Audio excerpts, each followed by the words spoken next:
Улица Методи Кусев е основна артерия за града ни в посока юг-север и е оформена в края на 19 век, 1895 година. Тогава градската управа започва да създава улиците, да ги павира, а по-късно и да им дава имена.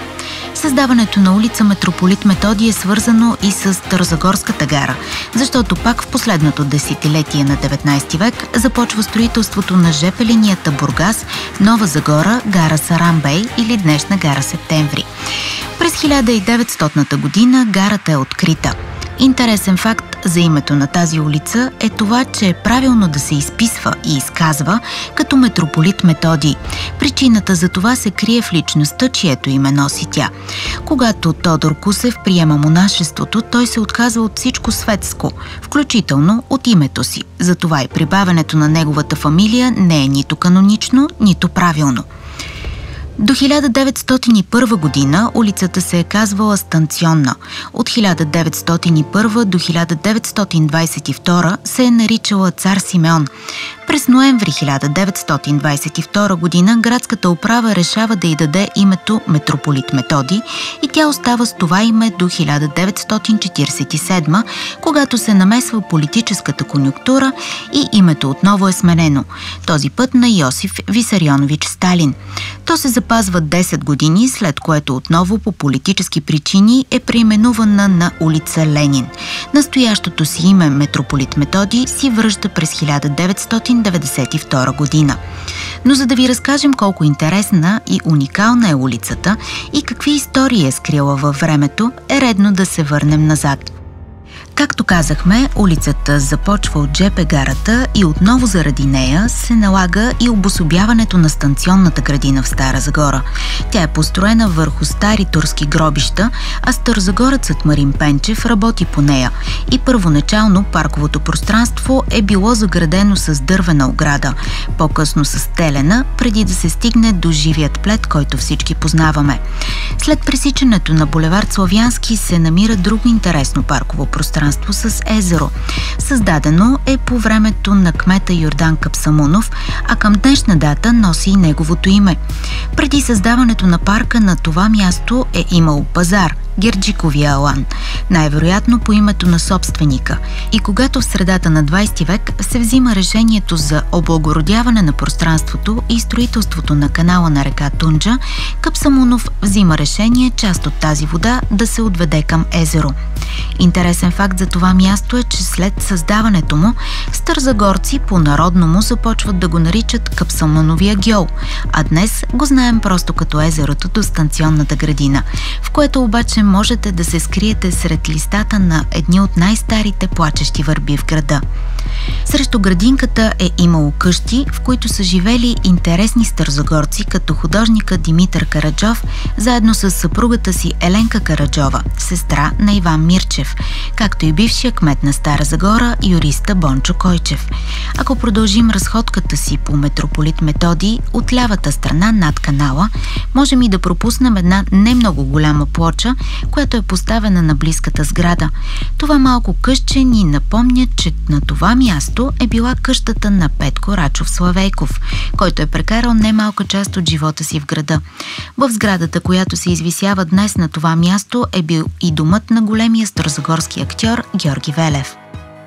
Един от първите блокове в града са построени от другата страна на тази улица. В този блок първоначално се е помещавала и администрацията на водното стопанство, аналог на днешното ВиК. В този участък от улицата са били и бюрото на БДЖ, както са се продавали и самолетни билети в бюрото на Балкан. А реклами от този период ни казват, че сме можели да пътуваме от Стара Загора до Варна само за 30 минути с самолет Ан-24. Навлизайки в централната градска част, стигаме до този участък от улица Митрополит Методий, който е бил известен като Стъргалото. На това място са се случвали вечерните разходки на старозагорци с два потока във всяка посока, изпълнени с ученици, младежи, девойки и войници. Пресичайки пък улица Гурко, вдясно се намира друга важна сграда за града, която е била собственост на фамилия Жекови. Днес сградата е подарена на общината и се помещава центъра за даровити деца. Но назад в годините там се е намирала пивницата Цар Освободител.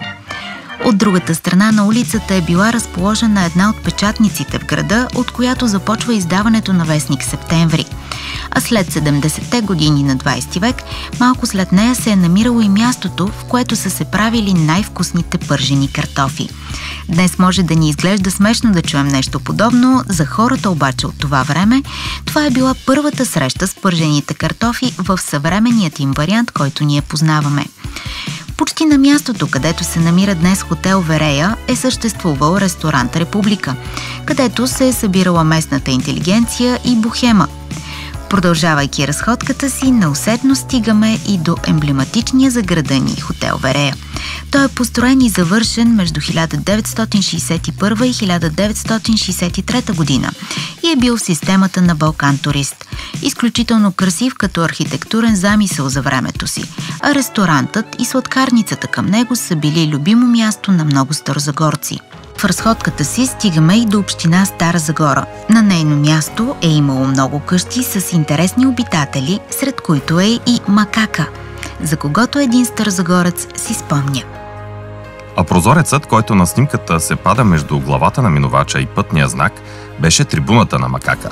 Когато се появеше на прозореца, отдолу се събираше тълпа да го слуша, защото ги приказваше едни, които в онези години, края на 40-те, началото на 50-те, си бяха най-малкото за бой в милицията. Завършваше речите си с лозунга «Сан Трапо Макака», сиреч, съндък, трап и поп за Макака. По тази линия над Цар Симеон се е помещавала сладкарница Търновски, която е имала изключително интересни реклами в печатните медии, а над нея се е намирало фотото на Стоян Михайлов. Негови са голяма част от снимките на старозагорските фамилии. След фотото пък дълги години се е намирал вегетарианският ресторант на Стара Загора, или както тогава се е наричал вегетарианска гостилница Ясна поляна на Слави Молов. Продължавайки разходката си по митрополит Методий, стигаме и до градската градина, която също през годините носи различни имена, е създадена веднага след възстановяването. Всъщност там е мястото, където е положен основния камък за възстановяване на Стара Загора през 1879 година, когато идва Алеко Богориди, когато идва Търновския митрополит и когато Атанас Илиев, известният учител в Стара Загора Атанас Илиев, изготвя едно специално възвание по повод основния камък и той е, поне така твърдят летописците, е вкопан в полагането на този основен камък. Разбира се, в началото градината носи името на Богориди. След това името се сменя, става в един момент и парк Максим Горки. Сега е парк 5 октомври, но старозагорци си я знаят градската градина. В нея са се разхождали, в нея много атракции е имало. Даже в един момент има информация, пак в стария печат, че е имало ледена парзалка там. Интересна история около градската градина е оградата, защото през началото на 20 век, говорим за 20-те години, споменах вече, че тя е била дъщена и от мрежа. Се решава, че трябва да се направи стабилна каменна ограда и се прави много красива желязна решетка на тази каменна ограда с 3 големи порти, които вечерно време се заключват, такава каквато е традицията във всички така големи световни градове.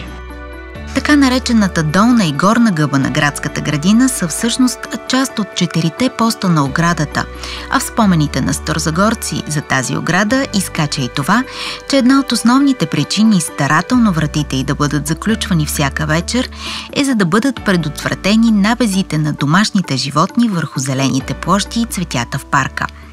От история на история стигаме и до сградата на Радио Стара Загора днес, където обаче преди години се е намирал уникален за времето си магазин за майсенски порцелан, а негови собственици са били фамилията Крокодилови. Тук от тунелчето под банката до ъгъла е бил един изключително интересен, добре подреден и много красив магазин, предимно за порцелан, кристал, мебели, които са били от много висока класа. Порцелана китайски, ръчно рисуван, майсенски, стил рококо. Дядо ме е правил дори атракции, когато получи нова стока, е отивал горе до сладкарница Опера, където беше, и е пускал чаника или чашка да се търкалят тук по паважа, докъдето стигнат, за да се убедят хората, че освен красиви и като яйчева чорупка, те са изключително издръжливи. За съжаление, магазина просъществува някъде до 1944 година, когато настъпват промените. Името на Стефан Крокодилов е било знаково име. Моят дядо, заедно с кръстника ми Георги Копринков, са последните председател и секретар на Социал-демократическата партия в Стара Загора, които остават в опозиция и не влизат в ОФЕ. Заради това нямат после и магазин. За историята на радиото ще ви разкажем в един друг филм, но това, което може би е важно да споменем, е, че то поставя началото си на далечния 20 май 1936 година, когато началникът на радиоразпръскването в България, познат с артистичния си псевдоним Сирак Скитник, издава разпоредба да започне редовно програмно предаване от студио Стара Загора. От 21 май 1936 година радиостанцията вече работи. Първоначално се е помещавала в стая в сграда, която се намира на мястото на часовника до днешния универсален магазин. А от 1938 година е открита сградата на радиото на улица Княз Борис, построена по проект на архитект Стефан Тодоров. Оставаме обаче недалеч от сградата на радиото и за следващата история от митрополит Методий, която разказва кога и защо Стара Загора е станала град на липите. Мястото е само символ. Самата улица е значима в този разказ, защото тя е доста пострадала след Чирпанското земетресение през 1928 година. Една седмица по-късно тук има циклон, който изкоренява засадените по това време кипариси. И ако града ни преди това е бил града на кипарисите, защото тук са искали да има една атмосфера на по-гръцка атмосфера, по-средиземноморска, и са засадени много голям брой кипариси, които, за съжаление, са били изкоренени всички по едно и също време. Местната власт решава, че е добре да бъдат засадени нови дръвчета и любопитното е, че първоначално се правят опити да накарат гражданите сами да се засадят дръвчета, но по-късно заедно всички вземат решение да засадят познатите ни липи. Едно решение, което сега не се струва много дълновидно, много хубаво, но тогава е било доста любопитно, понеже по това време се е знаело, че липата, това не е климата за нея, не е подходящ климат за нея и са ги сложили на късмет. Но късмета им е проработил и днес имаме едни липи, които са близо 100 годишни. Тези липи, едни от първите липи, които са засадени, са всъщност по тази улица митрополит Методий Кусев, защото това е била значима улица и тогава. Историята на липите именно на това място ни отвежда и на друга интересна сграда, която митрополит Методий пази – сградата на драматичния театър Гео Милев. Интересна и продължителна е историята на строителството на тази сграда, защото то започва пак в края на 19 век, но е прекъснато от войните, които се завихрят тук. И 885-та, после 912-та, после Първата световна и едва в края на Първата световна война е завършена сградата и осветена. Любопитното е, че е дело на архитекта Никола Лазаров. Първите декори са правени от Владимир Дмитров майстора. В сградата на Стария театър там е било заключителното заседание на Народния съд по-късно и всъщност в тази сграда до строителството на новата сграда на операта са се помещавали и драматичния театър и старата Старозагорска опера и всички големи обществени събития, защото това е бил най-големия салон. Там са имали сказки Жорж Норижан, там е идвала Дора Габе, Елисавета Багряна и много интересни личности. Подминаваме театъра в града на липите и продължавайки своята разходка по Митрополит Методий ще стигнем днес до още един парк. В него обаче преди години е имало много интересна и неочаквана за града ни атракция. Тук през 70-те години е пристигнал една много интересна експозиция, която е била с кит. Не е жив, разбира се. Но истински. Уловен някъде покрай, казват, бреговете на Норвегия през 50-те години. И любопитното за него е, че той и още няколко други кита обикалят цяла Европа под формата на изложения. Негови братя, да кажем, са китът Йона и китът Херкулес, а тук при нас е пристигнал китът Голиат. Китът Голиат е бил толкова огромен, че е била необходима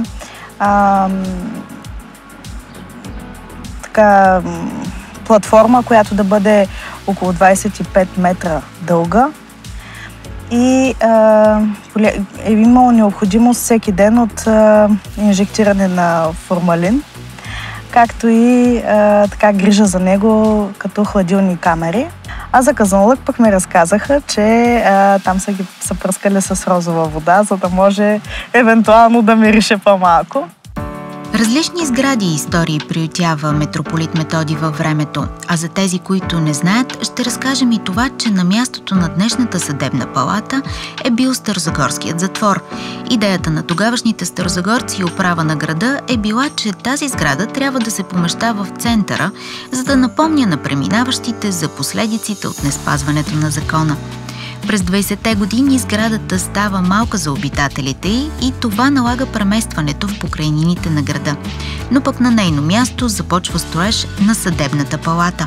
Открита е през октомври 1943 година, а след 1945 година тя променя своята функция и вид и става окръжен народен съвет. Правят се пристройка и настройка, козирката, а от двете страни е имало два постамента, на които преди 1944 година е имало огромни палми, но след промените са премахнати и на тяхно място се слагат две фигури на мъж и жена. Няма как в разказа си за Митрополит Методий да пропуснем и друга емблематична за града ни сграда – тази на операта. Вероятно не са много от вас тези, които знаят, че един от най-известните градоначалници, Йордан Капсамунов, за първи път предлага изграждане на оперна сграда в Стара Загора, която е трябвало да прилича на прочутата Ла Скала, но поради финансови причини този проект остава нереализиран. За да дойде времето на 70-та година, 71-та, когато се открива новата сграда на операта, която е проектирана от един много стабилен колектив архитекти, които създават наистина нещо красиво. Аз говоря за първия вариант на Старозагорската опера и като външна визия и вътре като обзавеждане и като интериор. Големите гоблени, правени от Марин Върбанов и неговата съпруга. Запазени са документи за договори за изработката на тези гоблени. Има публикации на специалисти от историческия музей, професор Светла Димитрова, точно за строителството и за обзавеждането на тази сграда, откъде са доставени стъклата, огледалата, мокетите. Всичко е било наистина в уния години по така нареченото второ направление, т.е. внос от чужбина. С специална мисъл е обзаведен салона, за да има добра акустика. Много интересни са осветителните тела, тогавашните така наречени глухарчета. И разбира се, това, което сега, за съжаление, не се запази, пластичната фигура на лира, направена от скулптура Валентин Старчев, Старозагореца, която е била на фасадата юго-исток на сградата. Точно срещу днешната сграда на операта някога се е помещавала и фабрика за етерични масла, а от улица Столетов в посока Аязмото митрополит Методий пази много истории на едни от най-видните и заможни старозагорски фамилии, сред които Тангарови, къщата на сестрите Грашеви, както и домът на художника Христо Танев, часовникарския магазин на Борис Енев, друга добре известна фамилия в града. Имало е лятно кино, а в края на улицата е и къщата на семейство Чорчопови. Различни са професиите на хората от тази фамилия, но дядото е бил един от най-видните старозагорски часовникари.